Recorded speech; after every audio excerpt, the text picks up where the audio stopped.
चल चला चल रहा हमें अनुभूतियों का ले सहारा, कौन तेरा साथ देगा व्यर्थ में किसको पुकारा। ये बाहरी साथी इसमें काम नहीं करते, इसमें आंतरिक ज्ञान काम करता है। ऐसा नहीं कि किसी भी महात्मा को पूरा जीवन हो गया आरती पूजा ही करवाते, ऐसा नहीं। हाँ, गाली मिलती है, थप्पड़ मिलते हैं, अपमान मिलता है, कसौटी वो कसवाते हैं, वो कसौटी में पुष्ट करते हैं। भूखा प्यासा सर्दी गर्मी हर कष्ट को सहकर तब वो एक भगवान का पार्षद बनता है, तब वो महात्मा बनता है। अब जब वो बिल्ला लग गया तो सलूट तो मारेंगे ही सब। अब भगवान के पार्षद मार्ग में चला और पार्षद पद पर स्थित हो गया, भगवान का प्रकाश हृदय में हुआ, अब लाखों लोग उसका सम्मान करेंगे। तो उस सम्मान का वो महत्व थोड़ी समझता है, क्योंकि ये तो सब ट्रेनिंग में पास हो चुका है। सम्मानम कल्याति घोर गरलम नीचापमानम सुधा, श्री राधा मुरलीधरो भज सखे वृंदावन माते। बिल्कुल बड़े भाग्यशाली बच्चा जो इस अवस्था में आप अध्यात्म मार्ग में चलने की कोशिश कर रहे हैं, भगवान सपोर्ट में है, इसलिए निकल जाओगे। लेकिन राधा बाबा कहते हैं ना कि अगर आप गुस्सा कर देते तो 1 महीने का आनंद भजन का वो ढक जाता है। हाँ, लेकिन आप गुस्सा करोगे तो जो भजन का आनंद ढकेगा, तो इसको दूसरे रूप में ले आओ ना। हमारा भजन प्रतिपल सरकारी बैंक में जमा हो रहा है, समझे? नष्ट कैसे होगा? वहां तक इसकी पहुंच ही नहीं हो पाएगी। ईमानदारी से सत्यता से जो हम भजन करें उसे भगवान को अर्पित कर दें। अब वो तो अर्पित हो गया, अब हमसे आ गए गुस्सा, हमको जो दंड मिलेगा वो जलन होगी हमारे में, समझे? जो भी आपने यार ये सब क्यों हो गया, ये जो जलन हो गई क्यों हो गया, इससे समन हो गया, भजन नहीं शुरू होगा। हमारी बात समझ? हाँ, इसको इसीलिए संतों का संग किया जाता है कि बचाव पक्ष क्या है इसका। अब ये तो है कि तीर चला तो गर्दन कटेगी, अब बचाव पक्ष क्या है? झुक जाओ, तीर अपने ही सामने उससे जाएगा, तुम गर्दन इतनी नीचे कर लो कि तीर के निशाने पे ही ना आवे। अपने लोग इसका बचाव पक्ष क्या करते हैं कि हर कर्म हर भजन भगवान को अर्पित कर। जी अर्पित किया, अविनाशी बैंक में जमा हो गया। अब अगर हमसे कोई गलती होती है तो हमारा हृदय अभी जलेगा, दुखी होगा, पर हमारी बैंक तक पहुंच इनकी नहीं है। काम क्रोध लोभ मोह मद मत्सर इनकी भगवत बैंक तक पहुंच नहीं है। दूसरी बात, हम राधा बोले ये अविनाशी है और काम क्रोध ये विनाशी है।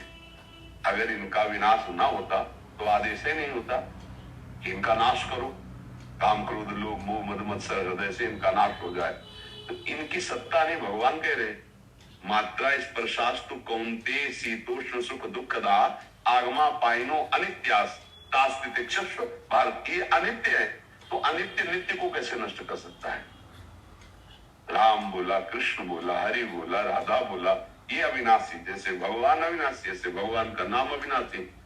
इसके फल को ढक देते हैं, तो फल तब ढक दे जब इनके पास पहुंच हो वहां तक।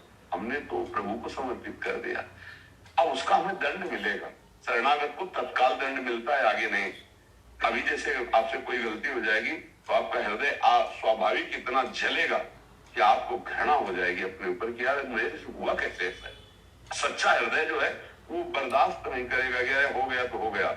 वो जब तक पाप मुक्त नहीं हो जाएगा तब तक जलेगा, ऐसा कैसे हो गया, हमसे कैसे हो गया, राधा राधा राधा हे श्री जी कभी ये ठीक होगा, ऐसा दोबारा हमसे नहीं होना चाहिए। ऐसा होता है, जैसे गलती होती है ना, अब ये खत्म, उसका स्टॉक नहीं बना पाप का, उससे जो गलती हुई जो पाप बना वो भस्म हो गया। भजन भगवान के बैंक में जमा। इसीलिए एक शब्द याद कर लो, गीता जी में भगवान ने कहा नामे भक्ता प्रणश्यति। फिर मेरे भक्त का नाश नहीं होता तो भक्ति का भी नाश नहीं होता, तो फिर भजन का भी नाश नहीं होता। भजन वो बीज नहीं है जिसको माया नष्ट कर दे।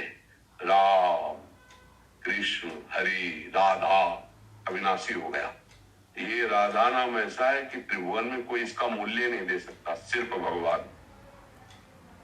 जो भगवान नाम है या प्रिया जी का, जैसे अपने लोग राधा राधा राधा राधा, इसकी कीमत देने लायक है ही नहीं संसार में। ये चूंकि माया जलित है और ये माया मुक्त करने वाला नाम है।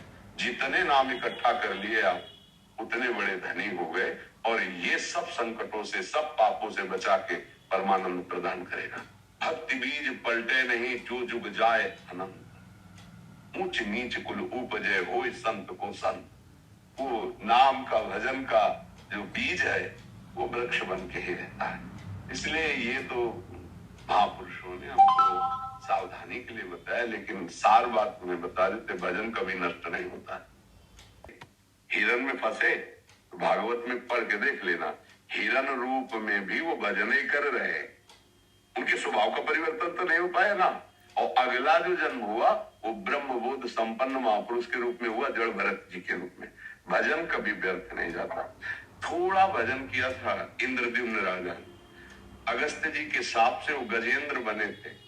जब भारी संकट पड़ा तो भजन स्फुरित हो गया, याद आ गए हरि, और हरि आए, हरि का साक्षात्कार हुआ और उस भारी संकट से निवृत्ति हुई। भजन कभी नष्ट नहीं होता, भजन कभी निष्फल नहीं जाता, ये विश्वास कर लीजिए।